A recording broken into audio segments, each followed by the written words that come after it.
Hey guys, welcome friends. So in this lecture we would be talking about Kubernetes kubectl command. So kubectl controls the Kubernetes cluster. It is one of the key components of Kubernetes which runs on the workstation on any machine when the setup is done. It has the capability to manage the nodes in the cluster. Kubectl commands are used to interact and manage Kubernetes object and the cluster. In this lecture, we will discuss a few commands used in the Kubernetes via kubectl. Now, let's get started with kubectl annotate. It updates the annotation on our resource. Okay, and the command is at the top, you can see on the screen. For example, kubectl annotate pods tomcat description is equal to my front end, as you can see here. Second is kubectl API versions. It prints the supported version of API on the cluster, as you can see on the screen. Kubectl apply has the capability to configure a resource by file or stdin, which you can see here. Kubectl attach. This attaches things to the running container. This you can see here. Kubectl autoscale. This is used to autoscale pods which are defined such as deployment, replica set, replication controller. Sorry. Let's go forward. Next is kubectl cluster info. Now cluster info you can see it here. So kubectl cluster info dump. It dumps relevant information regarding cluster for debugging and diagnosis. Kubectl config modifies the kubeconfig file, which you can see here. Now, next is, one second, guys. Okay, I think the one which I missed in between is kubectl config. It modifies the kubeconfig file, and I think, it's here. So you can see the command here. Next is again kubectl config current context, which is here, as you can see here. The next set of files are the first one being kubectl config delete cluster, and this you can see at the top here. Next is kubectl config delete context, and you can see it here. Kubectl config get clusters. It displays cluster defined in the kube config.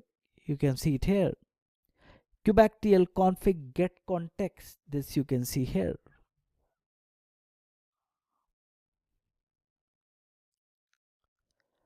The next is kubectl config set cluster. You can see that here. Kubectl config set context. It sets a context entry in Kubernetes entry point. You can see it here. Next is kubectl config set credential. Sets a user entry in kubeconfig. Next is kubectl config set. It sets an individual value in kubeconfig file, which you can see here. Next is kubectl config unset. It unset a specific component in kubectl, and you can see it here. Next file and the last one in this slide is, in this slide page, is kubectl config use context. It sets the current context in kubectl file. Okay. We can also see at the top kubectl config view, and this is the command. The next is kubectl cp. It copy files and directories to and from containers. You can see it here. Kubectl create. To create resource by file name of or stdin. To do this, JSON or YML formats are accepted, and you can see it here. In the same way, we can create multiple things as listed using the create command along with kubectl. And you can see all these here: deployment, namespace, quota, secret docker registry, secret generic, secret tis, service account, service cluster, service load balancer, and service node port.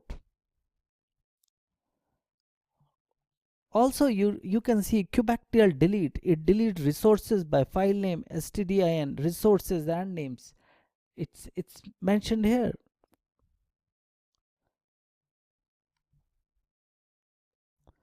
Okay, kubectl describe. It describe any particular resource in Kubernetes. Show details of resource or group of resources. You can see the syntax of the command here. Next is kubectl drain. This is used to drain a node for maintenance purpose. It prepares the node for maintenance. This will mark the node as unavailable so that it should not be assigned with the new container which will be created. And you can see it here. Kubectl edit. It is used to end the resource on the server. This allows us to directly edit a resource which one can receive via the command line tool. And you can see it here.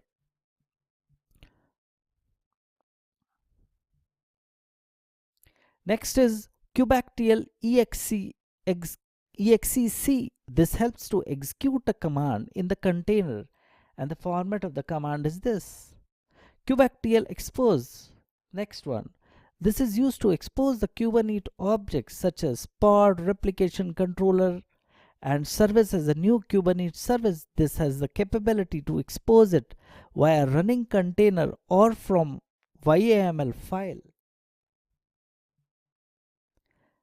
Next is kubectl get. This command is capable of fetching data on the cluster about the Kubernetes resources. This you can see here. Now, for example, of the last one is, I have mentioned two examples here. Let me go to the next screen. Now, let's talk about kubectl logs. They are used to get the logs of the container in a pod. Printing the logs can be defining the container name in the pod. If the pod has only one container, there is no need to define its name, as you can see at the top. Kubectl port forward. They are used to forward one or more local ports to pods. Kubectl replace, capable of replacing a resource by file name or stdin. You can see it here. Kubectl rolling update performs a rolling update on a replication controller, replaces the specified replication controller with a new replication controller by updating a pod at a time.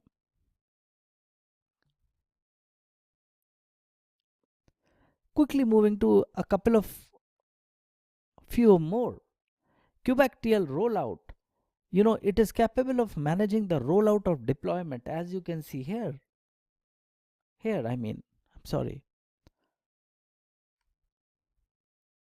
So apart from the above, we can perform multiple tasks using the rollout, such as rollout history, rollout pause, rollout resume, rollout status, rollout undo. Let me quickly move to kubectl run. Run command has the capability to run an image on the Kubernetes cluster, as you can see here. The next is kubectl scale. It will scale the size of Kubernetes deployment, replica set, replication controller, or a job, as you can see here. Next is kubectl set image. It updates the image of a pod template. You can see it here.